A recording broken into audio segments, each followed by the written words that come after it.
আমাদের রক্তে আগুন লেগেছে, আমাদের রক্তে আগুন লেগেছে সাইফুল ইসলাম আলিফ নামের সরকারি আইনজীবী, যে মানুষটা সত্য ন্যায় প্রতিষ্ঠা করার জন্য, ইনসাফ প্রতিষ্ঠা করার জন্য বিচার বিভাগে দায়িত্ব পালন করে যাচ্ছেন, আজ পর্যন্ত যার বিরুদ্ধে কোন ধরনের অভিযোগ ওঠে নাই, এরকম একজন বিজ্ঞ আইনজীবীকে আদালত চত্বরে ইসকন নামের সন্ত্রাসী সংগঠনের কর্মীরা হত্যা করেছে। বাংলাদেশের বর্তমান সরকার প্রধান মোহাম্মদ ইউনূস 24 ঘন্টা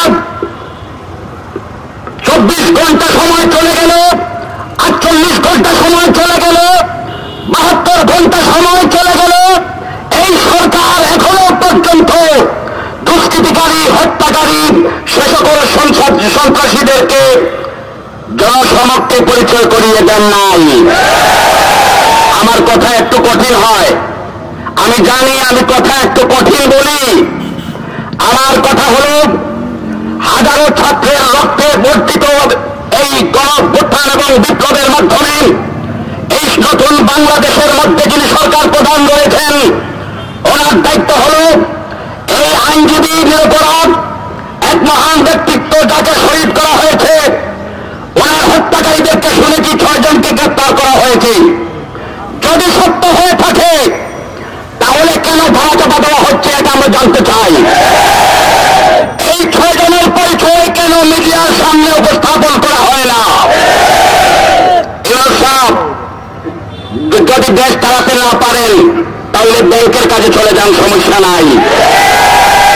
যদি দেশ চালাতে না পারেন তাহলে আপনি গ্রামীণ ফোনের মোবাইলের কাছে চলে যান, সমস্যা নাই। দেশ চালাতে হলে যে 6 জনকে গ্রেপ্তার করা হয়েছে, সেই 6 জনের পরিচয় বাংলাদেশের 18 কোটি মানুষের সামনে উপস্থাপন করতে হবে। তখন এই বাংলার 18 কোটি মানুষ, বাংলার যুবক তরুণরা যখন জানবে, বাংলার বিবেকমান মানুষরা যখন জানবে এরা সুনির্দিষ্টভাবে ইসকনের দায়িত্বশীল বা সদস্য, তখন 18 কোটি মানুষের মধ্য থেকে সাবালক সাবালিকা সকলেই ময়দানে নেমে পড়বে। আমাদেরকে বিচ্ছিন্নভাবে আন্দোলন করতে হবে না। আমি বলতে চাই, এই বাংলাদেশে আউলিয়া কেরামের স্মৃতিধন্য ধন্য এই বাংলাদেশে শান্তিপ্রিয় মুসলমান ধর্মীয় সম্প্রীতিকে রক্ষা করে আমরা সকলে বসবাস করে আসছি, কথা বলেন ঠিক কিনা?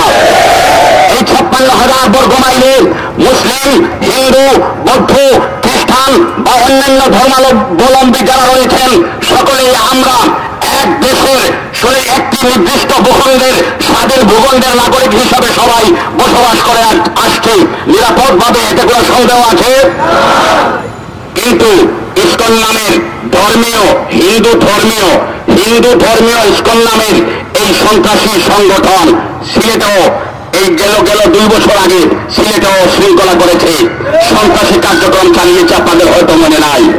আমরা সরকারকে বলতে চাই, আপনারা যদি পারেন যে কোনো দলকে যে কোনো সময় ব্যান করে দিতে, 24 ঘন্টার মধ্যে এই হিন্দু ধর্মীয় ইসকন নামক সন্ত্রাসী সংগঠনের যাবতীয় কার্যক্রম নিষিদ্ধ করতে হবে। শুনে আমার কথা গেলেই শেষ। এখন বলতে চাই, আগামীকাল শনিবার, আজকে শুক্রবার, আগামীকাল শনিবার, আজ শুক্রবার, আগামীকাল শনিবার, এরপরের দিন অফিসিয়াল ডে আছে আমাদের, রবিবার দিন অফিস চলবে। তাই বলতে চাই, রবিবারের মধ্যে ইসকনের বিষয়ে, ইসকন নয় সন্ত্রাসী, ইসকন নয়, তারা কি সন্ত্রাসীর কোন জাত পরিচয় ধর্ম দল নাই। আমরা যেখানে সন্ত্রাসী পাই সেখানেই সন্ত্রাসী খাই। আমি এইখানে দাঁড়িয়ে 2011 বলেছিলাম, ওই মোদী যখন বাংলাদেশে এসেছিল তখন যখন একটি দলকে উদ্দেশ্য করে বলেছিলাম যারা পুলিশের সাথে যুক্ত হয়ে মাদ্রাসা ছাত্রদেরকে মারছিল, তখন আমি বলেছিলাম ওই তাদের কোনো দলের পরিচয় নাই, তাদেরকে ঘরে মারা দরকার, তাদেরকে বাজারে মারবো, তাদেরকে হাতে মারবো, তাদেরকে মাঠে মারবো, এই কথা আমি এখানে দাঁড়িয়ে বলেছিলাম। তাদের সন্ত্রাসীর কোন পরিচয় নাই, যার ধর্ম বর্ণ কোন দলের পরিচয় নাই হিসাবে ইসকনের ওরা এখন একটি দলের সদস্য নয়, ওরা সন্ত্রাসী সদস্য। কথা বলছি না, তাই ওদেরকে নিষিদ্ধ করতে হবে। আমার কথা দীর্ঘ করছি না, উপদেষ্টা মন্ডলীদেরকে আহ্বান করব, দাবি জানাবো যদি দেশ চালাতে না পারেন তাহলে জাতীয় ঐক্যের ভিত্তিতে সরকার গঠন করে ইসলামী নেতৃত্বকে নিয়ে উপরের আসনে বসিয়ে ক্ষমতা ছেড়ে দেন, মানে ভালো ভালো বিদায় নিয়ে চলে যান। নতুবা এই সন্ত্রাসীদের কার্যক্রম অবশ্যই আপনারা বন্ধ করতে হবে, আপনাদের বন্ধ করতে হবে। আমার কথা এখানেই শেষ করছি। সকলেই সজাগ দৃষ্টি রাখবেন, চতুর্দিকে আমাদেরকে সমস্যা ঘিরে রেখেছে, তাই সকলে সজাগ দৃষ্টি রাখবেন।